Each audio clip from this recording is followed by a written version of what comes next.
Bonjour, je suis Audrey Alouette, je suis la scénariste de séries comme Le Grimoire d'Elphie, Le Jardin des Fées ou encore Princesse Sarah. Je suis aussi romancière. J'ai fait notamment la trilogie de romans Magic Charlie chez Gallimard Jeunesse. Bonjour Audrey. Peux-tu nous expliquer quand et comment tu as su que tu voudrais devenir autrice ? Alors, en fait, ça a commencé, je pense que ça ne vient pas d'un coup.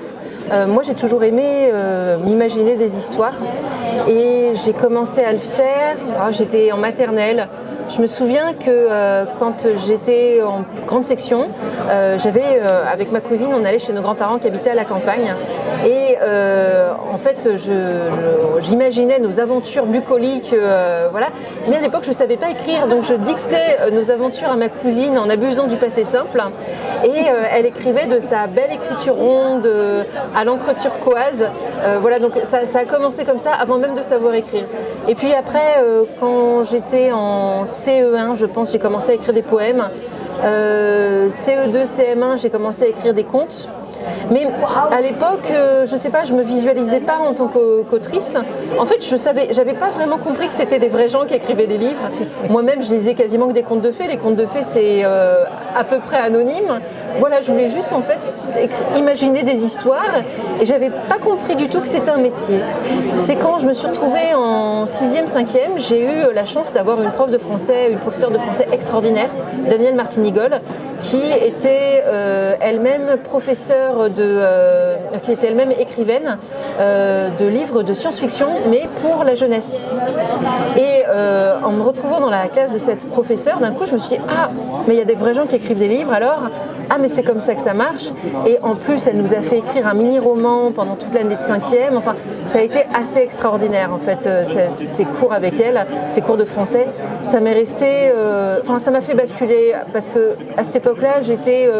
aussi bien portée sur les maths et la science que sur le français et tout ce qui était littéraire. Et là, d'un coup, je me retrouve avec cette professeure de français extraordinaire. À côté de ça, j'ai eu un professeur de maths qui était nullissime et qui m'a dégoûté de la matière à vie. Et donc, voilà, j'ai avalé la pilule rouge et je ne suis plus jamais revenue en arrière. Et j'ai commencé à écrire de plus en plus jusqu'à ce que, à la fac, avant ça, à 15 ans, j'essayais déjà d'être publiée. Dans les premiers temps, ça n'a pas marché. Puis à la fac, j'ai commencé à gagner des concours, voilà. Des concours de parce nouvelles. que j'ai compté, moi je compte plus de 30 BD crédités à ton nom. En plus des Magic Charlie, un certain nombre aussi de romans, donc effectivement une grosse bibliographie. En ce qui concerne tes séries BD, est-ce que tu peux nous raconter un petit peu comment le choix pour Princesse Sarah et puis pour Le Jardin des Fées s'est porté sur Nora Moretti ? Alors, le choix de travailler avec Nora a été une évidence, ça a été un gros coup de chance en fait. À la base, je voulais faire Princesse Sarah en bande dessinée. Je relisais le roman de Frances Hodgson Burnett, une petite princesse, pour la énième fois et je me suis dit c'est quand même une histoire géniale. Et puis il y a eu ce dessin animé culte des années 80, il y a eu un film. C'est quand même dommage que personne n'ait jamais pensé à en faire une BD. Et à cette époque, j'étais jeune scénariste, mais tellement jeune scénariste que j'avais pas pensé que je pourrais le faire. Donc il m'a fallu plusieurs secondes avant de me dire, mais au fait, ça serait un vrai bon projet, ça. Et à l'époque, je venais d'arriver au studio Godferdom à Aix-en-Provence, qui était un collectif d'artistes qui s'étaient rassemblés dans un endroit pour travailler. Et j'ai commencé à chercher un dessinateur activement. Et comme j'étais très débutante, très junior, je me suis permis le luxe de faire ma difficile. Et du coup, j'ai refusé, je crois qu'il y a 5 dessinateurs qui ont fait des essais sur Princesse Sarah. Je pense que j'aurais eu un tout petit peu plus d'expérience, je me serais décidée pour Blin 2 et ça aurait été une erreur. Mais là, vraiment, j'ai été difficile. Je savais exactement ce que je voulais.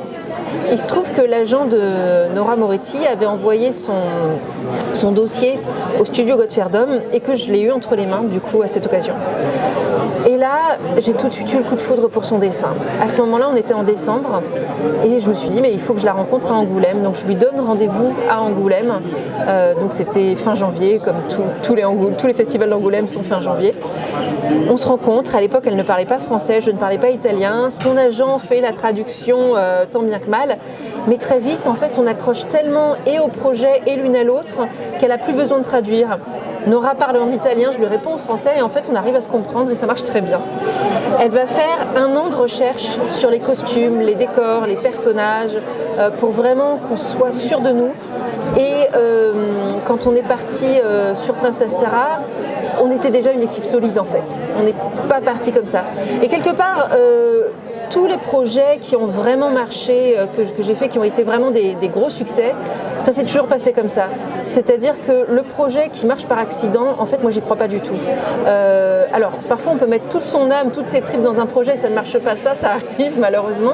Mais les projets sur lesquels j'ai le plus investi affectivement et sur lesquels j'ai le plus investi de travail, eh bien, j'ai toujours fini par trouver l'éditeur qui me convenait et jusque-là, c'est toujours devenu des succès. Les projets qui n'ont pas connu le succès, c'est qu'il y a eu à un moment donné un souci en cours de route, soit l'éditeur qui n'y croyait pas et ça m'a aussi découragée, soit quelque chose qui s'est mal passé à un moment donné dans ma collaboration avec le ou la dessinatrice, soit un souci annexe, enfin voilà. Mais un projet vraiment bien préparé en amont, c'est un projet qu'est-ce qu'il faut pour aller beaucoup plus loin après. C'est gage de garantie, effectivement. C'est pas gage de garantie, mais je dirais... En tout cas, c'est gage de satisfaction pour toi. C'est gage de satisfaction et de toute façon, je pense qu'un projet ne peut pas marcher vraiment s'il n'a pas été soigneusement pensé en amont. Effectivement. Sur le grimoire d'Elphie, tu co-scénarises avec Christophe Arleston. Comment ça s'organise d'écrire à 4 mains ? Alors, c'était pas notre première série ensemble. Christophe et moi, on avait déjà fait il y a longtemps maintenant une trilogie qui s'appelait Simbad. Je l'ai retrouvée effectivement dans les BD. On avait fait aussi une série, aussi une trilogie qui s'appelait Les Ogres. Et puis, oui, on avait fait un Légende de Troie ensemble avec Virginie Augustin au dessin. Donc voilà, mais à chaque fois, on n'avait pas été très satisfait de notre collaboration. On ne s'était pas entendu parce qu'en fait, il y en avait toujours un qui tirait la couverture à lui. Sur Les Ogres, Christophe estimait que c'était trop mon univers, il ne se sentait pas à l'aise. Sur les autres, c'était moi qui ne me sentais pas à l'aise parce que je lui disais des fois, mais je ne suis pas là pour faire le défrichage avant que le vrai auteur arrive. Ça ne me plaît pas de travailler comme ça, en fait. Voilà, en fait, chacun tirait dans sa direction. Donc, je pense qu'on a fait quand même de bons livres ensemble, mais pour nous, ça avait été pénible de travailler ensemble. Donc, au début, sur le grimoire d'Elphie, quand il m'a dit oui, moi, je veux faire une histoire avec une petite sorcière, mais jeunesse, et toi, tu es plus à l'aise sur le domaine jeunesse que moi, donc ça serait bien qu'on le fasse ensemble. D'abord, je l'ai envoyé bouler. Je lui ai dit écoute, non, d'abord, j'ai pas le temps. Et en plus, je trouve qu'on s'accorde pas très bien quand on travaille ensemble. Et je lui ai dit par contre, si tu veux, ce qu'on peut faire, c'est que en effet, je peux te mettre sur les rails. Comme moi, je suis très à l'aise sur les projets jeunesse et toi un petit peu moins. Ce qu'on peut faire, c'est que je te donne des idées et puis tu prendras dedans ce que tu veux et puis voilà, comme ça, tu es sur les rails après. Donc, il m'invite au restaurant. On fait une soirée de brainstorm, ce qui est notre façon de travailler. On fait ça souvent. Et on fait cette soirée brainstorm et on a plein d'idées. Et à la fin, il me dit mais t'as donné trop d'idées. Tu peux pas ne pas faire cette série avec moi. Et c'est comme ça qu'on a commencé à travailler ensemble. Et là, pour la première fois, on s'est vraiment accordé en tant qu'auteur. Chacun, en fait, s'est trouvé... on connaît tellement bien nos points forts et nos points faibles à l'un et l'autre. Donc, on se les partage, en fait. Christophe va être sans doute un peu plus à l'aise sur les scènes d'action. Moi, je vais être plus à l'aise sur les scènes de famille, sur les scènes d'intimité. À un moment donné, sur tout ce qui est émotion, c'est moi qui vais dire là, il faut qu'on ramène un petit passage avec Magda. Voilà, là, il va me dire écoute, là, il y a besoin d'un changement de décor. Allez, boum, on change, etc. C'est lui qui va gérer toutes les cartes, la cartographie des lieux et tout, toutes ces recherches. Ça, c'est toujours Christophe qui fait. Et Christophe est très attentif à ça. C'est pas pour rien que c'est un scénariste de l'itinérance avec l'Enfeuse de Troie, avec Troll de Troie. Il se balade sur la gigantesque carte du monde de Troie. Christophe, il a été élevé par sa grand-mère qui était professeure de géographie. Et c'est de là qu'il tient son amour des cartes, son grand amour des cartes. Donc dans le grimoire d'Elfie, le côté vraiment très très géographique, quand je dis géographique, c'est vraiment on tape dans le dur, où vraiment il n'y a pas d'erreur géographiquement dans Elfie, parce qu'il est toujours très très attentif, même si c'est des lieux imaginaires dans des régions qui existent vraiment, il va s'inspirer de vrais villages, c'est très précis, il dessine toujours une carte avant. Moi, quand on part dans une nouvelle aventure d'Elfie, on a toujours deux ou trois cartes. Alors évidemment, il y a la carte du bus qu'il a dessinée lui-même, mais il va y avoir la carte de l'île, dans le 5e tome par exemple, il va y avoir la carte de l'île, dans le tome 2 du village provincial, il y avait vraiment ce village qui était en montée, etc. Donc il va dessiner les volumes aussi, enfin voilà, il dessine tout ça. C'est très impressionnant, effectivement. Pour le jardin des fées, qui est très précis, qui donne des détails très précis sur la botanique, sur la végétation, quel type de recherche tu as fait? Alors, moi je suis une folle du jardinage. Il faut le savoir, c'est pas pour rien. En fait, le jardin des fées, c'est drôle parce que j'en parlais avec Eugénie Chidlin, qui est la créatrice d'univers immersif, qui avait fait le bal Princesse Sarah et qui a aussi fait l'escape game grandeur nature du jardin des fées. Et elle-même s'intéresse beaucoup aux fées, elle fait une conférence spectacle sur les fées. Et un jour, elle me parlait des fées, elle me dit, je me suis rendu compte d'une chose, c'est que à partir du 18-19e siècle, on ne parle pas de la fée médiévale, hein, mais à partir du 18-19e siècle, quand la fée apparaît, c'est toujours le pendant du deuil. Et elle me parlait de l'affaire des fées de Cottingley qui a vraiment secoué l'Angleterre, mais juste après la Première Guerre mondiale. Ça n'aurait pas pu arriver à un autre moment. Le pays s'est déchiré en deux parce que des petites filles avaient photographié des fées soi-disant et le pays s'est déchiré en deux. Il y avait la moitié du pays qui croyait dur comme fer et l'autre moitié qui disait mais enfin bon, qu'est-ce que c'est que ces bêtises mais là, Conan Doyle à ce moment-là met son nez dedans et dit mais si bien sûr les fées existent, il écrit un traité entier pour défendre l'existence des fées. Sauf que en fait, le pays, l'Angleterre était entièrement en deuil puisque c'était au sortir de la Première Guerre mondiale. Conan Doyle lui-même, donc le papa de Sherlock Holmes, avait perdu son fils peu de temps avant parce qu'il avait été blessé sur les champs de bataille et qu'il était mort de la grippe espagnole dans la foulée. Pourquoi il se met à croire aux fées? À cause de ça. La fée Clochette de James Matthew Barrie, c'est aussi, Peter Pan, c'est peuplé d'enfants morts, de l'ombre de ce frère de James Matthew Barrie qui avait disparu, etc. La fée est le pendant du deuil. Parfois, elle peut apparaître pas forcément parce qu'on a perdu quelqu'un, mais parce qu'on a perdu quelque chose. Le jardin des fées, c'est né comme ça en fait. C'est parce que moi j'habite dans un appartement. J'ai horreur de ça. Je suis désespérée de ne pas vivre en connexion avec la nature. Moi, dans mon fantasme, j'ai toujours vécu à la campagne. Et c'est là que je suis bien. J'aime être au milieu des plantes, j'aime être au milieu des fleurs. Les villes me stressent, les gens me stressent. Donc voilà, je suis bien que dans un jardin, en fait. Et le fait d'être obligée de vivre dans cet appartement, parce que à Aix, les jardins sont beaucoup trop chers, ça a été pour moi une source de désespoir intense qui dure depuis des années. Et la raison pour laquelle j'ai créé le jardin des fées, c'est littéralement le jardin du deuil. C'est la quête impossible de ce jardin que ces fées ne trouvent jamais en fait. Et quelque part, moi, c'est le deuil de ce jardin que je n'obtiens jamais. Alors, qui est aussi le jardin, en plus, c'est quelque chose de très particulier. Le jardin, c'est pas juste la nature, c'est pas juste les plantes, c'est la connexion à soi-même en fait. C'est le cœur de l'intimité, le jardin. Et vraiment, le jardin des fées, c'est la quête de l'intimité, la quête de la reconnexion à soi-même, la quête du sauvage, la quête de l'émerveillement, c'est tout ça en fait. Donc oui, quelque part, le jardin des fées, c'est né d'un deuil que j'essaye de faire, que je n'arrive pas à faire. En même temps, je me dis, peut-être que si j'en vends assez, je pourrais m'acheter un jardin. Voilà, ça c'est une bonne conclusion, effectivement. Et dans le jardin des fées, tu as inventé une langue. Alors, c'est pas vraiment une langue, c'est plus un dialecte.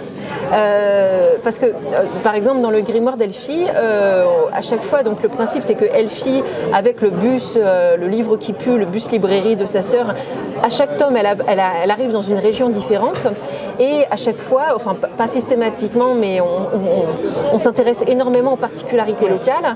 Et donc, par exemple, dans le tome 2, il y a pas mal de provençal. Dans le tome 3, il y y a pas mal d'Alsaciens. Dans le tome 4, il y a du patois ariégeois. Et dans le Jardin des Fées, je me suis dit, les fées, ce sont des êtres qui ne sont pas dans la culture de l'écrit. Elles ne lisent pas, elles n'écrivent pas, elles-mêmes elles ne tiennent pas d'archives, donc elles vont être portées sur l'oralité. Si elles sont portées sur l'oralité, une langue orale, c'est une langue qui va évoluer nécessairement. Elles sont en plus plus tellement en contact avec des êtres humains, donc elles vont forcément développer leur langue. En fait, en France, c'est très intéressant. Moi, j'ai pas mal étudié les langues anciennes, le grec, le latin et aussi les langues médiévales, l'ancien français, le français médiéval.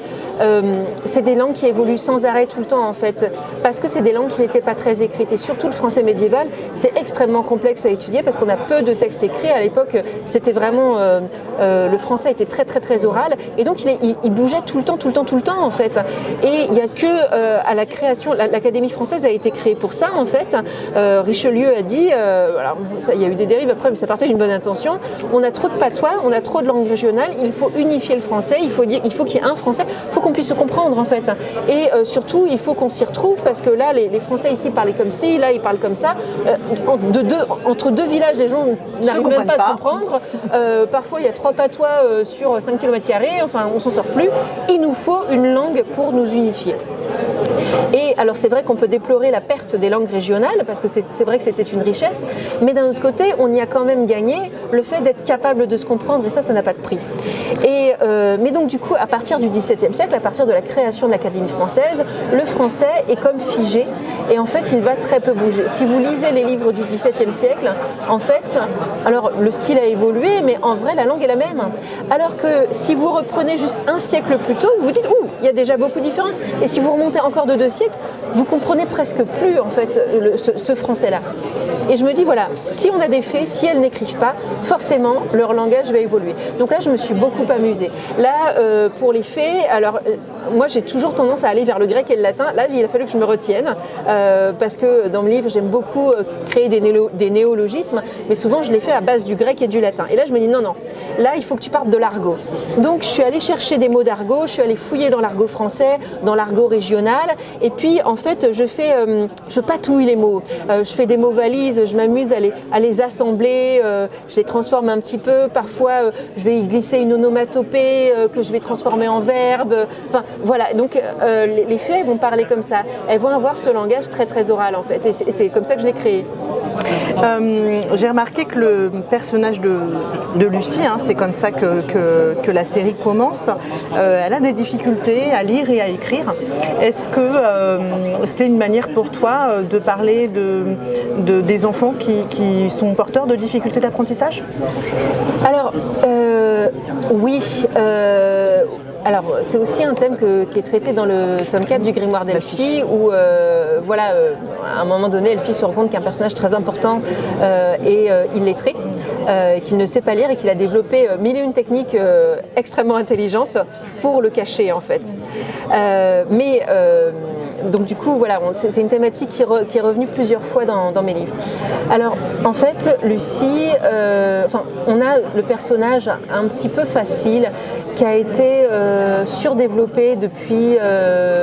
ça avait même commencé avant, mais je crois que vraiment le pinacle, c'est Belle dans La Belle et la Bête de Disney, avec ce personnage qui adore lire, qui est un personnage un peu facile parce que les lecteurs... alors déjà, quand même, une grosse majorité du lectorat est composé de lectrices. Les lecteurs sont à 70% des lectrices, voire même ça monte à 80% dans certains domaines. Et évidemment, ce sont généralement des jeunes filles, des petites filles qui adorent lire. Donc elles vont s'identifier très facilement. Et puis, j'en fais partie. J'en fais ou j'en faisais partie puisque je vieillis. Mais donc du coup, on va s'identifier très facilement à ce personnage de la jeune fille qui lit, etc. Mais les autres. Moi, je fais partie des autres. Alors du coup, Lucie m'a beaucoup parlé. Voilà. Et je me suis dit, c'est pas parce qu'on n'aime pas lire qu'on peut pas avoir, qu'on n'aime pas ou qu'on ne sait pas lire, qu'on ne peut pas avoir une fascination pour le livre parce qu'elle en a une. C'est pas pour ça qu'on est stupide. C'est pas pour ça qu'on n'aime pas dans le papier. Lucie, elle va s'exprimer autrement. C'est une dessinatrice extraordinaire. C'est quelqu'un qui sait très bien dessiner parce qu'elle a beaucoup travaillé, mais elle n'a pas eu la chance de recevoir une éducation. Ça, c'est aussi quelque chose qui me tient extrêmement à cœur. Surtout, je crois que j'y suis très sensible aussi parce qu'en France, l'éducation nationale est, pour ainsi dire, démantelée depuis maintenant 1 ou 2 décennies et que l'éducation devient vraiment un luxe. Je veux dire, aujourd'hui, voilà, on voit des gens qui ont les moyens de mettre leurs enfants dans des écoles extrêmement privées qui coûtent cher et ceux qui n'ont pas le choix et qui doivent rester dans le public. Sauf que dans le public, c'est pas dit que l'enfant est un professeur de toute l'année parfois. Je veux dire, moi, ça, c'est quelque chose qu'en tant que mère, j'ai rencontré. Donc, je trouve ça très injuste. Moi, si les études n'avaient pas été gratuites, je n'en aurais pas fait. J'ai un master en littérature. C'est une chance immense. Même si ma mère s'était opposée à ce que je fasse des études, mon père m'a soutenue. Et si l'université avait coûté plus de, je crois qu'on en avait pour 200-300 € par an en comptant la sécu à l'époque, ce qui était le max du max de ce que je pouvais me permettre, vraiment. Mais si ça avait coûté ne serait-ce que 200 € de plus, je n'aurais pas fait d'études en fait. Et je me dis, voilà, si j'étais née de cette génération, si j'avais ne serait-ce que 10 ou 15 ans de moins, j'aurais pas eu le même destin, j'aurais pas été écrivaine, j'aurais pas pu me plonger dans les livres autant que je le voulais, alors que pourtant, moi j'adorais ça. Et donc finalement, la question du privilège m'intéresse énormément. C'est quelque chose aussi que j'ai traité dans la série Magic Charlie, la trilogie de romans que j'ai faite chez Gallimard Jeunesse. Il y a tous les enfants de Saint-Fouettard qui sont un petit peu les rebuts de la société, les enfants dont on ne veut plus. On leur dit, mais déjà vous avez de la chance, vous avez une éducation gratuite. Sauf que les cours de magie qu'ils reçoivent, ils sont absolument nuls et ils ne peuvent strictement rien en faire en fait, parce que les profs sont nuls, en vrai il n'y a pas vraiment cours, ça ressemble à rien, on leur contente de leur demander, enfin de leur faire apprendre le dictionnaire de sortilège par cœur, donc ça ne peut servir à rien du tout, et voilà. Et donc je me suis dit, j'ai envie de parler d'éducation, j'ai envie de parler du privilège que c'est et de comment c'est quand on n'a pas accès à ce privilège, parce que Lucie en fait, c'est pas un personnage qui est de mauvaise volonté, elle aurait rêvé d'avoir une éducation, mais elle n'y a pas eu le droit en fait, et elle a appris autrement. Alors on découvrira dans les tomes suivants qu'elle a quand même eu la chance de rencontrer une espèce de professeur, un adulte bienveillant. Je pense que quand on est enfant, surtout si on est soi-même un peu déshérité, mais même d'ailleurs si on a de la chance, on ne peut pas faire sa vie, on peut aller nulle part si on n'a pas eu la chance de trouver sur sa route des guides, des adultes bienveillants qui nous mettent sur la voie. Voilà, et même d'ailleurs, même si on a du bol, parce que ça décide de tout. Moi je parlais tout à l'heure de cette professeure de français qui m'a vraiment mis sur les rails, Danielle Martinigol, qui m'a montré, mais donc on peut écrire des livres, mais c'est des vrais gens qui font ça, mais en fait j'adore ça, mais j'ai envie d'en faire plus, etc. Et voilà, et donc Lucie, de son côté, elle dessine parce qu'on lui a appris à dessiner, elle connaît les plantes parce qu'on lui a appris les plantes, mais c'est tout ce qu'elle a pour elle. Et elle ne sait pas vraiment lire, pas vraiment écrire, elle essaye de se dépatouiller, elle fait des efforts à un moment donné, c'est vital qu'elle puisse lire un journal de Berger des Fées, et donc elle s'y met toute la nuit, vraiment, elle le décrypte comme elle peut, mais c'est extrêmement difficile pour elle. Et c'est ça que j'ai envie de montrer, c'est pas un personnage stupide, pas une seule seconde, mais elle est ignorante parce qu'elle n'a pas eu de bol en fait. Et voilà, et c'est vrai que l'illettrisme, c'est aussi parce que j'ai envie de parler des privilèges d'une façon générale. L'éducation à deux vitesses. L'éducation, la culture, c'est un privilège. Absolument. Justement, dans le grimoire d'Elphie, comme dans Magic Charlie, la magie, elle arrive un peu comme un héritage. Tu avais envie de mettre de la magie dans la vie de tes lecteurs ? Oui, moi je défends un droit à l'émerveillement. Je traverse régulièrement, puisque malheureusement c'est chronique chez moi, des dépressions phénoménales. Voilà, ça a commencé quand j'étais très jeune et je pense que ça ne me quittera plus jamais. C'est les livres qui m'ont sauvé la vie. Quand j'étais à l'université,